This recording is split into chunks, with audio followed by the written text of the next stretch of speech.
ayo rek mlaku-mlaku nang tunjungan. Rek ayo rek rame-rame bebarengan. Pemilih itu dari asal kata pemilih, pilihan. Kenapa tempat ini penting? Karena sebenarnya secara demografis dia berada di posisi strategis di persimpangan sungai Kalimas dan yang sebelah sana Sungai Uda.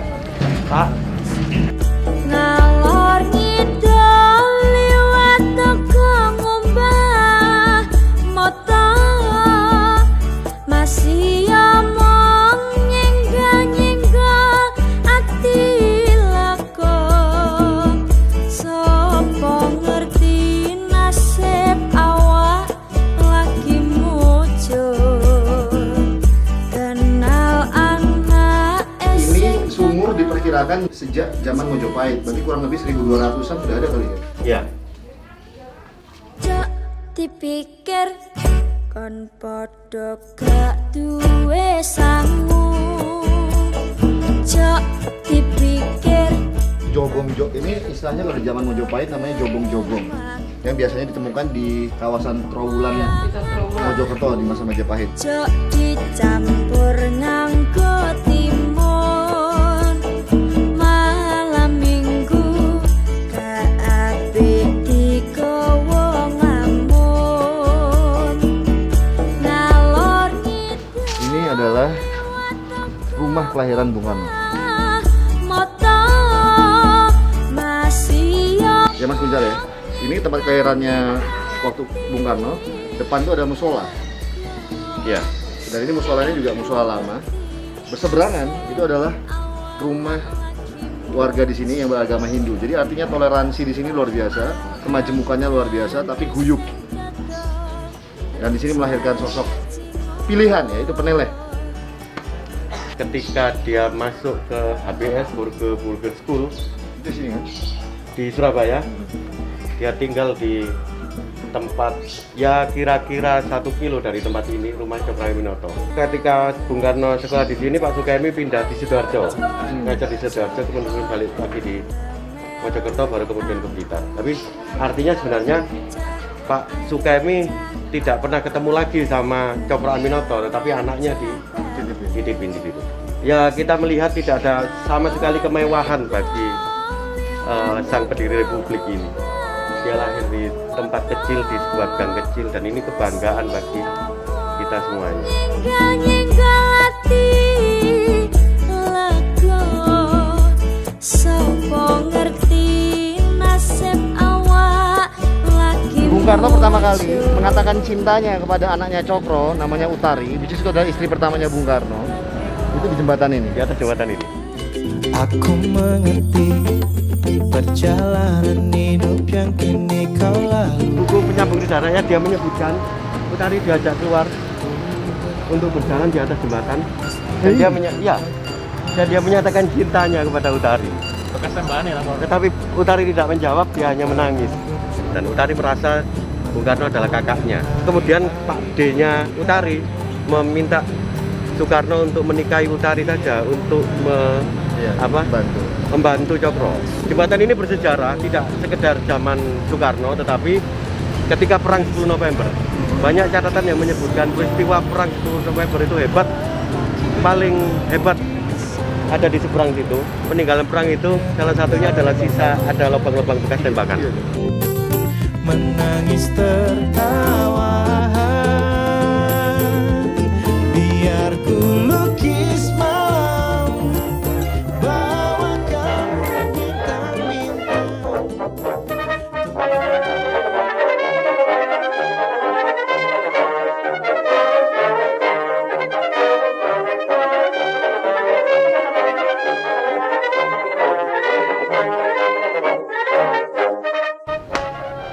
Ini kita berada di rumahnya Hos Cokroaminoto, guru bangsa. Jadi beliau ini luar biasa karena beliau lah yang memberikan inspirasi, yang menelateni, yang mendidik para pemimpin-pemimpin pergerakan Indonesia ya sebelum merdeka.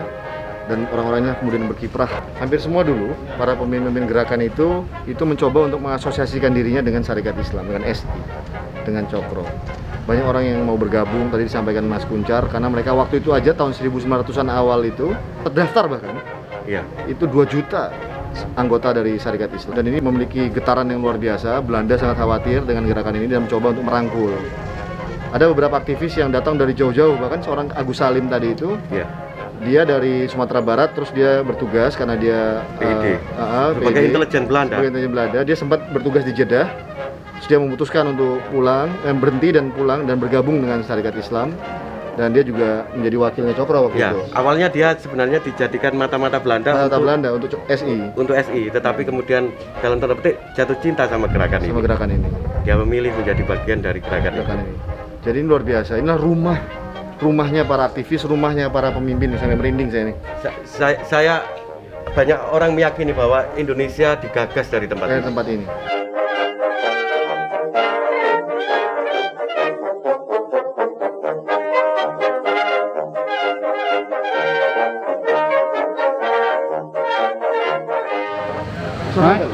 Ampel. Kita kemana Pak? Kita menuju ke Masjid Jami di Penele. Ini dulu dibangun oleh Sunan Ampel.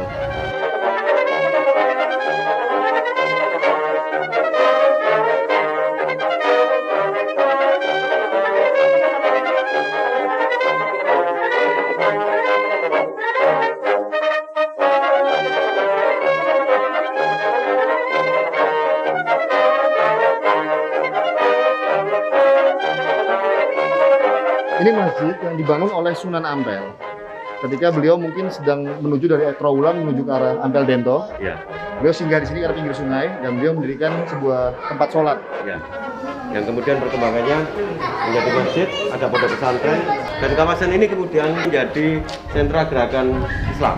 Ini yang berbeda dengan daerah kelahirannya Bung Karno yang banyak orang nasionalis, orang-orang Hindu, segala macam, bukan Cina, segala macam. Di sini Di sini lebih santri. lebih santri karena ada basic ini.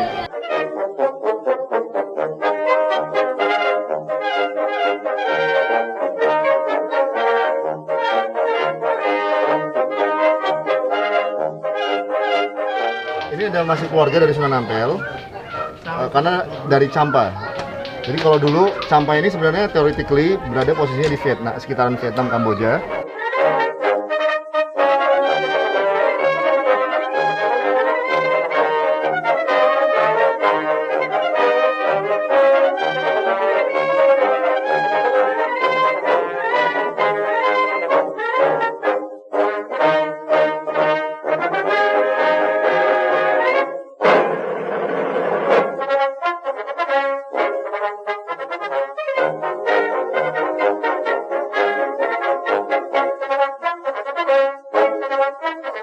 Kita menuju ke makam orang Belanda, Pak, Orang Belanda, yang mencetus pertama kali adanya bahasa Indonesia. Melayu sebagai lingua franca, yes. yang kemudian diakui sebagai bahasa Indonesia. Bayangkan.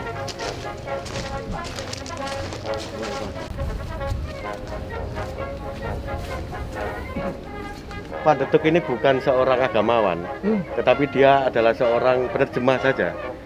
Tetapi yang menarik dari Van de Tuk ini, dia menemukan satu bahasa sama dari terjemahan-terjemahan di bahasa daerah itu, yaitu bahasa Melayu Pasar. Jadi ada dialek yang berbeda, tetapi ada unsur yang sama.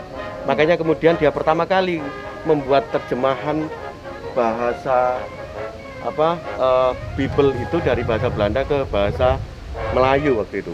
Itu yang kemudian dijadikan dasar para kajian-kajian sosiolinguistik untuk menerjemahkan inilah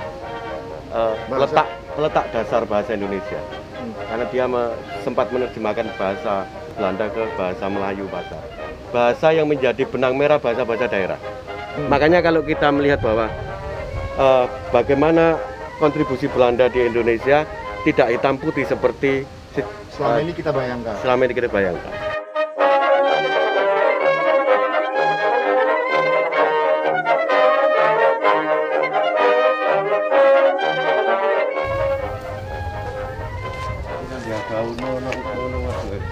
Ini sayang banget karena ini luar biasa kawan-kawan. Ini bisa meningkatkan ekonomi kreatif sebenarnya di sekitaran sini, karena tentunya para orang-orang yang dimakamkan di sini masih punya saudara di Eropa dan dimanapun, dan mereka bisa melihat.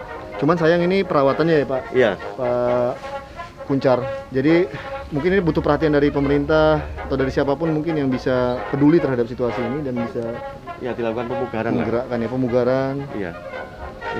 Sebenarnya sejarah negeri ini juga banyak tercatat di tempat ini. Aku mengerti perjalanan hidup yang kini kau lalui. Ku berharap meski berat kau tak merasa sendiri. Kau telah berjuang menaklukkan hari-harimu yang tak mudah.